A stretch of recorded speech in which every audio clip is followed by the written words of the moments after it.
ደስ የሚል መንገድ የለውም እና እንሄዳለን ካላችሁ ምርጫችሁን ያከብርላችሁ። የጦጣ መንፈስ ነው።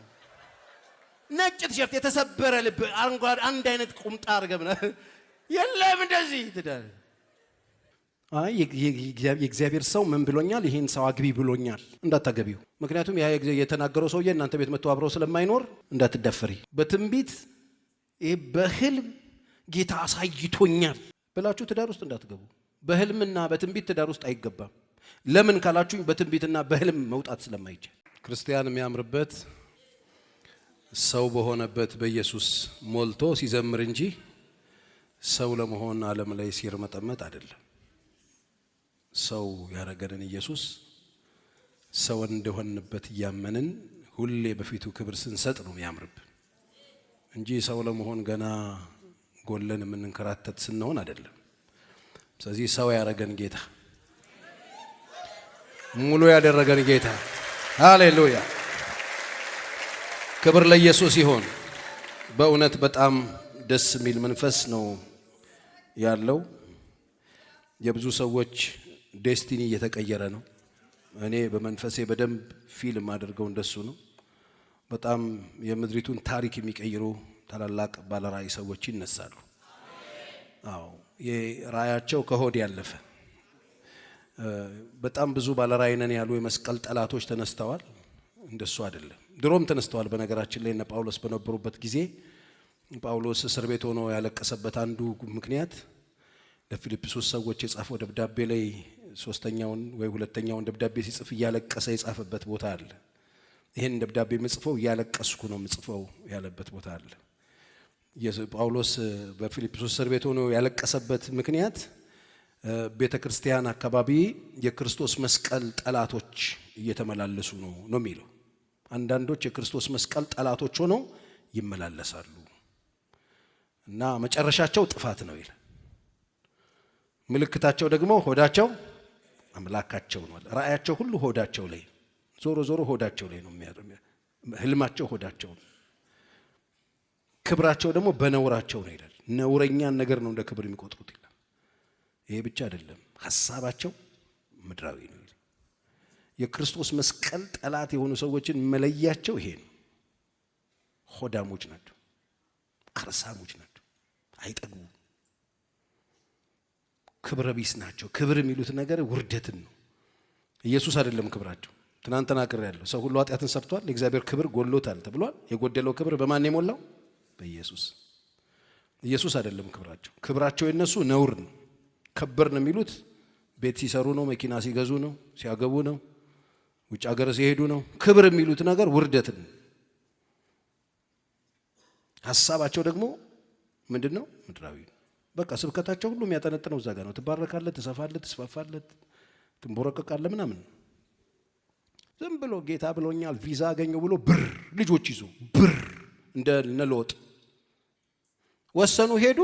ሌዝቢያንስ ልጆች ናቸው። ልጆቹ ሌዝቢያንስ ብቻ አይደለም፣ በጣም ዘግናኞች፣ ከአባታቸውን አስክረው ከአባታቸው የሚወልዱ ልጆች ነው ይዞ የወጣው። ሰዶማውያን የሚኖሩበትን ሰፈር ነው የመረጠው። ለመኖሪያ ሰፈር ስትመርጡ መጠንቀቅ አለባችሁ። ምክንያቱም ተያይዞ ይመጣው መውጣታችሁን ቪዛ ማግኘታችሁን ሳይሆን ነገ የምታመጡትንም ጦስ አብራችሁ ማሰብ ጥሩ ነው። ስለዚህ እቺን ልጅ ሊያሸንፋት የሚችለው ፍቅር ነው። በእግዚአብሔር ፊት ጸልይ፣ ፊት አትንሻት፣ ወደ ደረትሽ አስጠጊያት። ኦልሬዲ ትልቅ ልጅ ናት፣ ወስናለች። በጥፊ ብታያት 911 ምናምን ደውልና ታሳስርሻለች። እንዳትንቀሸቀሽ ብዬ መለስኩላት። ስለዚህ እግዚአብሔርን ፍቃድ እንዴት እናውቃለን? መጸለይ ነው በቃ። ወንድ ሴት፣ ሴት ደግሞ ወንድ፣ አማኝ የዳነ መልካም ስነ ምግባር ያለው በስርዓት ቢኖር ሰው መሆኑን መዳኑን ማረፉን ቼክ አድርጉ። በቃ ይሁን። ሌላ ትንቢት፣ ህልም እግዚአብሔር መንፈስ ተናግሮኛል ተጠንቀቁ። በትንቢት የማይወጣበት ነገር ውስጥ በትንቢት አይገባም። በቃ ግልጽ የሆነ የተቀመጠ ነገር አለ። ግልጽ የሆነ መርህ አለው። ግልጽ የሆነ ነገር አለው። በዛ መሰረት ነው የምንተያየው። በሰላም አድርጉት፣ አታጨልሙት፣ መጋረጃ ውስጥ አትክተቱት። ይሄን ሰው ባታገቢው በቁስል እመታሻለሁ አለኝ የጌታ ሰው አለች። ይሄ ጌታ ሰው አይደለም። ይሄ አዶ ከበሬ መንፈስ ያለበት የአጋንንት አገልጋይ ነው። የእግዚአብሔር ሰው አስጨንቀኛል አግቢው ባታገቢው እንደዚህ የሚባል የለም። በደላላ የሚሰራ ትዳር የለም። በእግዚአብሔር መንፈስ አንድ ቀን እኔ ቢሮ ማች ያረገች ልጅ መጣች። ቀይ ጆሮ ጌጥ፣ ቀይ ሊፕስቲክ፣ ቀይ ቲሸርት፣ ቀይ ብቻ ቀይ ደም በደም ሆና መጣች። ማለት በጣም ዘመናዊ ልጅ ናት። እንደዚህ አትጠብቁ። ዘመናዊ ሃይ ቸሪ ወይ ጌታ ፊት እንድትጸልይልኝ ነበር የጌታ ሰው አለች። እሺ እንድትጸልይልሽ። አይ አንድ እግዚአብሔር ሰው ጌታ ትዳር ሰጥቶኝ ነበር እና እየጠበቅኩት ነው ጌታ እንዲያፈጥነው አለች። እንዲያፈጥነው ማን ነው? እከሌ ስትለኝ እከሌ አግብቶ 2 ወልዷል። ከሀገር ውጪ ነው የሚኖረው። እንዴ እከሌ አገልጋዩ? አዎ አግብቷል እኮ አውቃለሁ። ጌታ አስተፋልሻለሁ ብሎኛል። አስተፋልሻለሁ ብሎኛል። ማች ለብሳ አብዳ መጣች እኔ ጋር። አሁን እቺን አፋፍሶ በሰንሰለት እብድ ሐኪም ቤት ለመውሰድ ጌታ ተናግሮኛል። ጌታ ይዋሻል አለችኝ። ኧረ አናትሽ ይበሳ አንቺ ልጅ ጤና የላትም እንዴ? ያምሻል እንዴ? ጌታ ብሎኛል። ጌታ አይዋሽም። አንቺ ተዛብተሻል። መታከም ነው ያለብሽ ነው ያልኩት። እንደዚህ አይነት ሰዎች አሉ ቁጭ ብለው ቢጠብቁ ተፋቶ እስኪመጣ ቋጥረዋል። ሴትዮዋ እንድትሞት ቋጥረዋል። በጌታ በኢየሱስ በረከቴን ያስክ። ኧረ ራስሽን እዛው ሰብሰብ አድርጊ። ይሄ ቡዳ መንፈስ ነው ላይሽ ላይ ያለው። ቁጭ ብላችሁ ያገባ ሰው እየጠበቃችሁ ያላችሁ እብዶች ተመለሱ። ጌታ ተናግሯል በተደጋጋሚ በተለያዩ ነቢያቶች። በህልሜ ራሱ እሱ ተክሲዶ ለብሶ እኔ ቬሎ ለብሶ ሲያባረኝ አይቻለሁ። ጂኒ ነው። ቁርጥሽን ወቂ። ጂኒ ነው። ዛሬ በቀዝቃዛዋ ቆመሽ ሻወር እየወሰድሽው ብረት ምጣድም ላይ ቆነ ቁጭ ብለሽ ጌታ ሆይ ገላግለኝ እያልሽ ጸልይ። ለእግዚአብሔር ክብር ኖረን ብናልፍ አይሻልም? ይሻላል። ቀሪ ዘመናችን ለእግዚአብሔር ይለቅ፣ በእግዚአብሔር ቤት ይለቅ። የሰጠን እግዚአብሔር እኛ ጋር ያለ የኛ የሆነ ነገር ምን አለ? እግዚአብሔር እኮ ነው እያንዳንዱ ነገር የሰጠን። መጽሐፍ ቅዱስ እያንዳንዱ ሰው የራሱን ዕቃ በቅድስና ይጠብቅ ይላል። እያንዳንዱ ሰው ዕቃ አለው። የተሰጠ ዕቃ የሚሰራም የማይሰራም ዕቃ የተሰጠውን ዕቃ ይጠብቅ ነው የሚለው። የአመጽ የጦር ዕቃ እንዳያደርግ የጽድቅ የጦር ዕቃ አድርጉ፣ እግዚአብሔርን የሚከበርበት ያድርገው ነው የሚለው። የተሰጣችሁ ከእናንተ ጋር የተቀመጠ ነገር ለእግዚአብሔር ክብር ማዋል ይቻላል። አይደለም ለሱ አንፈልግም ካላችሁ ደግሞ ያኛው ጠይቋችሁ አይደለም የሚወስደው፣ ነጥቆ ነው የሚወስድባችሁ። እግዚአብሔር ብቻ ነው ቸር።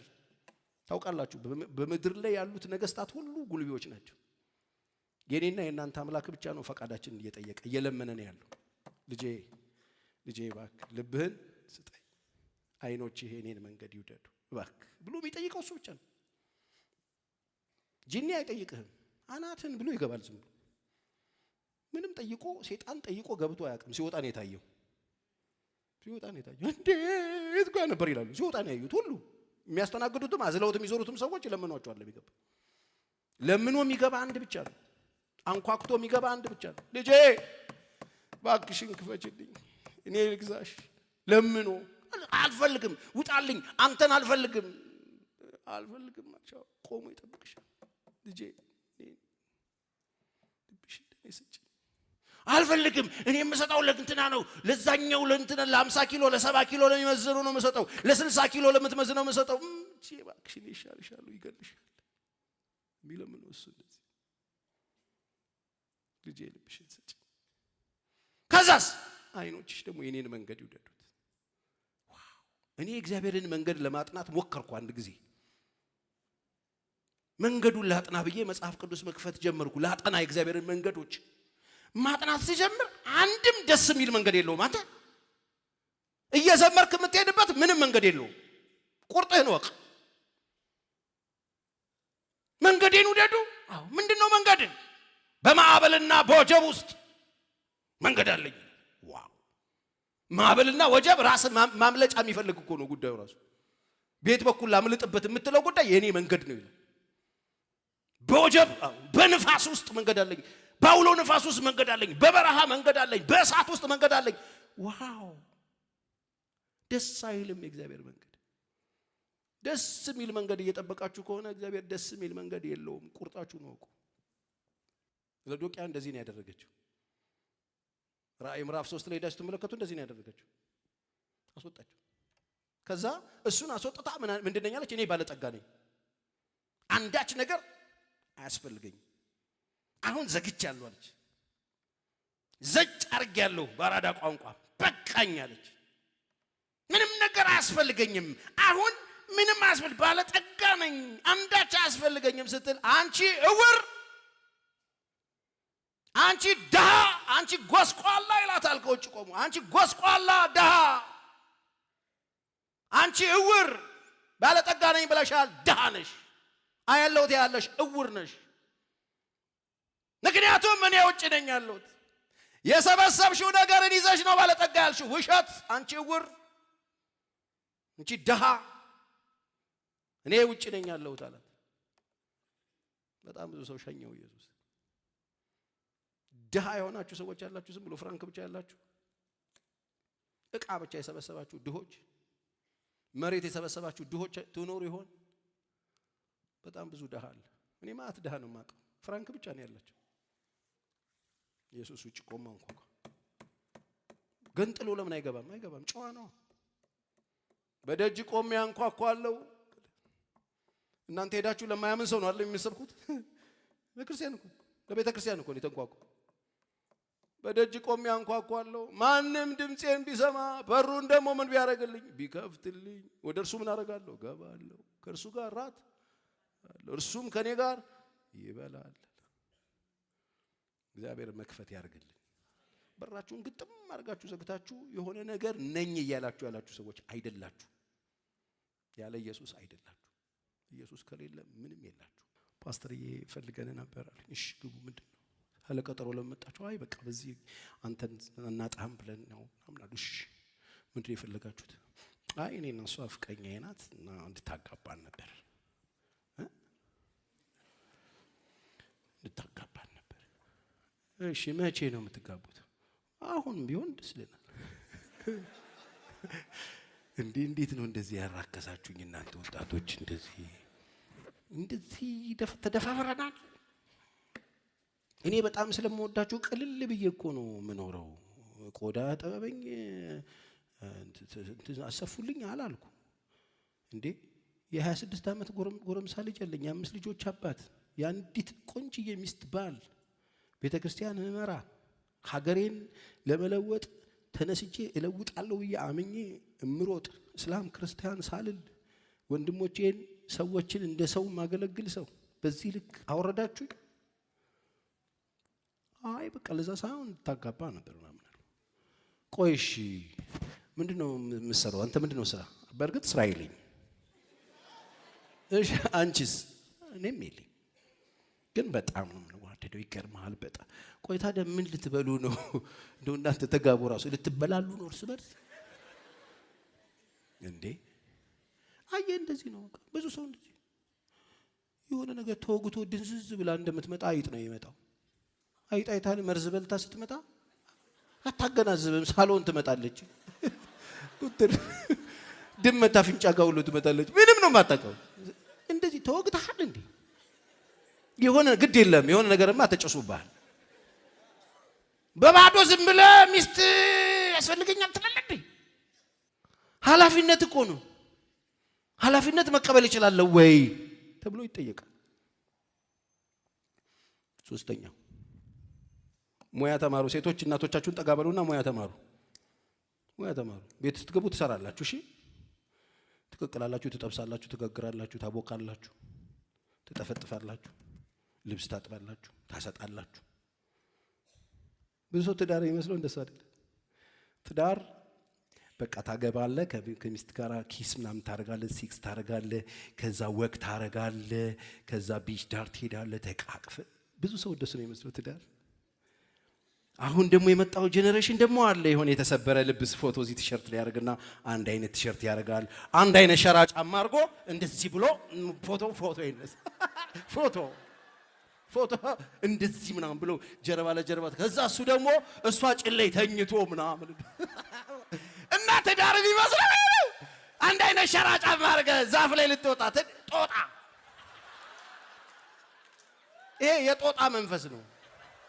ትዳር ቁምጣ አይደለም፣ ሸራ ጫማ አይደለም፣ አንድ አይነት ቲሸርት። አሁን እያየው ነው እኮ ሚዲያ ላይ ጧት ስትከፍት ይመጣሉ። በጣም ነው በርግጥ ሶፋ ላይ ቁጭ ብለው እና ቤተሰብ ምናምን አልፈቀደም ነበረ። ከዛ አስረግዘኝና እሺ ይላሉ አልኩት። እሺ ምናምን የለም እንዴ። ከዛ አስረገዘኝ። ሳይወዱ በግዳቸው ፈቀዱ። ይሄ ትዳር ቅርብ ወራጅ ነው። ቅርብ ወራጅ ነው። መቃይ ቅያሱ ላይ ወርደ ይሁላችሁ። ትዳር ማለት የማይለወጥ ተቋም፣ ሁለት የሚለዋወጡ ሰዎች የሚኖሩበት ፊዚካሊ። ትናንትና ኩይኒ ፍሪዙ ደስ ሲል ጸጉሩ ተብሎ የገባ እኮ ማት መላጣ አለ። ምን ልታረጊው ነው መላጣ ሲሆን? እኔ መላጣ አልወድም በኢየሱስ ስም። እኔ መላጣ አልወድም ፓስተር አውጣኝ ሊባል ነው ወይ? ሊባል ነው ወይ? ትናንትና ቀጭን ብለህ ገብተህ አንድ ወልዳ ከዛ በኋላ በዛው ተስፋፍተው የሚቀሩ እህቶች አሉ። ኧረ ተመለስ ሲባል የማይመለስ እኮ አንዳንድ ሰውነት አለ። እኔ ኖ እኔ ቀጭን የፈለኩት ቀጭን የተነጋገርነው በኢየሱስ ስም እኔ ይቀየርልኝ ይባላል። አይቀየርም። እስቲ አይቀየርም በሉ። ስነ ልቦና ዛሬ ያለ የሆነ ነገር መኖሪያ ነገ ባይኖርስ? ነገ ባይኖርስ? ኢትዮጵያ ውስጥ እየኖርክ ምንድነው? ምንም እኮ ዋስትና የለም። አይደለም ኢትዮጵያ ውስጥ የትም ኑር ምንም ዋስትና የለም። ዛሬ ያለ ነገ ላይኖር ይችላል። የዛሬ ጤንነት ነገ ሊበላሽ ይችላል። መቆም እችላለሁ ወይ? ከፍቅር ይሄን አስቀድሚ። ሳይው ልቤ ድንግጥ ይላል። ምንም አያረግልሽም ድንግጥ። ግድንግዱ ሻም ስታይ ድንግጥ ታያለሽ አይደል? እያለሽ የሆነ ፒትቦል አጠገብ ሰልፍ አደነግጥ እና ታገቢዋለሽ። ያስደነገጠን ሁሉ አናገባ። ስለ ልቦና ዝግጅት ያስፈልጋል። አሁን ችግር የለም አንፈታም። ምን ጌታ ይረዳናል እግዚአብሔር አለ ምናምን ስትለኝ አየኋት እኮ የምሯን ነው። በቃ 10 ዓመት ከጨከነች ከዛ በኋላ ችግሩ ባይቀየር ራሱ ትለምደዋለች ብዬ በቃ ባይቀየር ራሱ በሰላም አንድ ሰው 10 ዓመት ችግር ውስጥ ከኖረ ምን ይሆናል? ይለምደዋል እኮ ባትወጣ እስከ ችግር ይዋለች 27 ዓመት።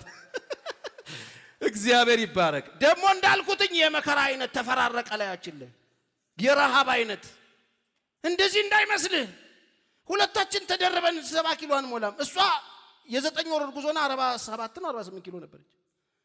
እኔ ልም ብዬ አልቄ ጨርብዬ ብቻዬን ቀበቶ በስቼ የምር እኮ ነው የማወራ። ሰው ሲያየኝ የሆነ ለማኝ ፊት ነበርኩ። ቁም ነገር ለማኝ ፊት ታውቃለህ? እሺ ብድር ፊትስ አታውቅም? ብድር ፊት ነበርኩ። ብድር ፊት ማለት ዝም ብለህ ስታየው እናቴ ትሙት የለኝም የምትለው ፊት ማለት እናቴ እግዚአብሔርን የለኝም እንደሱ አይነት ፊት ነበርኩ። አሁን ዝም ብለህ ቸርዬ ምናምን እንደዚህ በዚህ ዱቄት ነበርኩ። እኔ እየሰበኩ እናቶች በእውነት ይኸው አለች ሚስቴ ማን ያፈርል ብላ አየሽው አንጀቱን ይባባላሉ።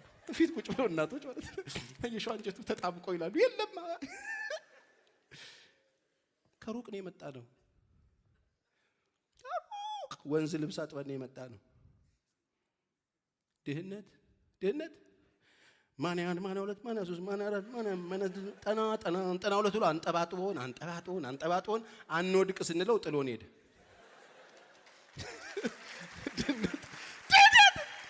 አፈር ድሜ ደቼ ምናምን አታውቅም። ኧረ እኔ ግን በልቻለሁ። ደቼም ድሜም በልቻለሁ። ምን ያልበላ ነው ነገር አለ በትዳር ውስጥ ግን አለን። ሚስቴ ምን ትለኛለች? እባክህ እንተኛ ረሃብ በእንቅልፍ ያልፋል ትለኛለች። 6 ዓመት ጉድጓድ ውስጥ ኖርኩ። ሊትራሊ ጉድጓድ ውስጥ እዛ ውስጥ ወጥቼ አገለግላለሁ። የምሰብከው ስብከት ታምረኛ ነው። ቤት የት ነው ሲሉኝ እዛው ነው። ለማንም አላሳየም ነበር። ምክንያቱም ሰው ችግር አለበት። ኑሮውን ካየ ስብከትን ይንቀዋል። እኔ 43 ቁጥርና 41 ቁጥር ጫማ አድርጌያለሁ 1 ዓመት ሙሉ። አልመስልህም አይደል? የሆነ ሰው ያሳሰበኛል። ጫማ ነጋዴ ነው። ምን አለበት አዲስ ጫማ ቢያሳስበው? ጫማ ነጋዴ ነው። ያሳሰበው ካርዳ ይወጣ በስተት 41 እና 43 ሽጦ ክፍለ ሀገር ሄዶበታል። በቃ ይሄ እኮ ይሆናል አለኝ። አዳር ፕሮግራም አገልግል። አሬ ይሆነኛል አልኩት። እኔ ምንም ነው የሚሆነኝ የዛኔ 43 ቁጥርና 41 ቁጥር ቡኒ ብልጭልጭ ጫማ ጌታ ምስክሬ አመት ነው ያረኩት። እንደዚህና እንደዚህ ዛሬ ቢሆን ና እግርህን እናስረዝምልሃለን ብለው ነበር የሚጸልዩልኝ። ሰው ጮክ ብሎ ሲያየኝ ማለት ነው እንደዚህ ፈውስበታለሁ። ተኮረ እንደዚህ እንደ ካርታ ሊያይ ሲል እንደዚህ ልበታለሁ። ትኩር ሊይዝ አይቸሬ ይኸውልህ ከየትና የት እንደመጣው እኮ አታውቅም አንተ። ከሩቅ ነው የመጣሁት። ልቀልድ አልችልም። ኢየሱስ ያድናል። ኢየሱስ ከጉድጓድ ነው አውጥቶኛል። ፓስተር እያደረኩ እኔ ስራ ሰርቼ ነው የኖርኩት። ስራ ሰርቼ የገዛሁት መኪና ነው እስካሁን ምነዳው 113,000 ብር የገዛሁት መኪና 15 ዓመት የነዳሁት። ቤት የሰራ ነው ሰርተን ነው። ቸርችማ ምን አላት? ጌታ ይባርክ ነው የምትልህ።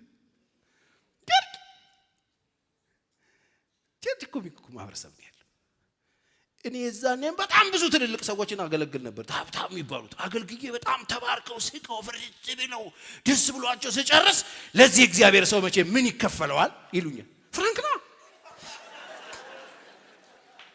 አሁን ነው ቋፌን አውጥቼ እንደዚህ ያልኩት። ለምን ስለማልፈልግ ብዙ ይላሉ። ዝም ነው ምን ይከፈለዋል እንደዚህ ባርኮን። እስቲ እጃችሁ ዘርጉና 7 ጊዜ ባርኩ ይላል። 7 ይለቁብኛል። ሞቆኝ እሺ ብዬ በጸሎት መንፈስ እያለሁ ወደ ቤቴ በጉሊት አቋርጬ ማት ጊዜ ይጃል። እኔን ያስራበኝ ኢየሱስ አይደለም፣ ችጋራም ሰዎች ናቸው፣ ስስታም ሰዎች ናቸው። እኔን ስራ ቦታ የወሰዱኝ እኔን ብሎኬት ምናምን እንድናመርት አቧራ ውስጥ የከተቱኝ ችጋራም ሰዎች ናቸው፣ ስስታም ሰዎች ናቸው። ጌታ አይደለም። ኢየሱስን ስለምወደው ግን እጅ አልሰጥም። ሰው ኪስ አልገባ። እጃለኝ አእምሮ አለኝ መስራት እችላለሁ። ጳውሎስ እንዳለው ቆሮንቶስ ቤተክርስቲያን ማንም ትምክቴን ከንቱ ከሚያደርግብኝ ሞት ይሻለኛል እንዳለ ብንሞት ይሻለናል። የእግዚአብሔር ስም እንዲሰደብ አንፈልግም። እግዚአብሔር ይርዳ። እስቲ አሜን በሉ። ተዘጋጅታችኋል? ከፍቅር ምን እናስቀድም? ስነ ልቦና ተዘጋጁ። ትንሽዬ ስራ ይኑራችሁ። ሙያ ተማሩ። ሙያ ተማሪ። እኔ የጄ ሽንኩርት ልከትፍ ነው እንዴ? እና ማሊ ከትፍልሽ ነው? ማሊ ከትፍልሽ በጣም ብዙ ሚስት መሆን የምትችል የሚመስላት ሴት ላይ ጥፍር ሰክታ ዜብራ ተቀብታው ሂዩማን ይኖር ነው ምናምን አድርጋ ትልቅ ዳሌ ይዛ ሚስት አትሆኝም። ሙያ ተማሪ። እምትበይው እናት ሊስት ምሰሪ ሁኚ። እናትሽን ጠጋቤና እንዴት እንደሚከትፉ እንዴት እንደሚቀቅሉ እንዴት ቆጮን እንደሚያደርጉት በዚህ ችግር አለባችሁ ብዬ እንኳን አላስብም። እናንተ ተሰራላችሁ ብዬ አስባለሁ። ስለዚህ ይሄንን አድርጉ። ሰዓት አለን እንዴ ቄስ? መሽቷል አይደል? ስለዚህ ነገ ጠዋት የመጀመሪያው ሽፍት ላይ እግዚአብሔር ይባረክ። አገኘሽ? እግዚአብሔር ይመስገን። ክብር ለኢየሱስ ይሁን። ስለዚህ አሁን እዚህ ውስጥ ለመውለድ ያልደረሰ የለም። እዚህ ጋር ህፃናቶቹ ደርሰዋል። ህፃናት የሚገናኝ ካገኘ ይወልዳል። ለመውለድ ሁላችሁም ደርሳችኋል። ለጋብቻ መድረሳችሁን ግን እነዚህን አትሊስት እነዚህን ዝግጅቶች አድርጉ። በቃ ለጋብቻ የደረሰ ሰው መራቢያ አካል ያለው ሰው አይደለም፣ የተዘጋጀ ሰው። ይሄንን ካደረጋችሁ ነገ ለምን አታገቡ? እኔ ጋብቻ ትምህርት ትንሽ ዋን የመጀመሪያው ኢንትሮዳክሽን አስተምራችሁና ትጋባላችሁ። በዚህ ሬዲ ሆኑ ቢያንስ። እዚህ ይሄንን ነው ዛሬ የምለው። ለእግዚአብሔር ክብር አጨብጭቡ። እግዚአብሔር ይባረክ።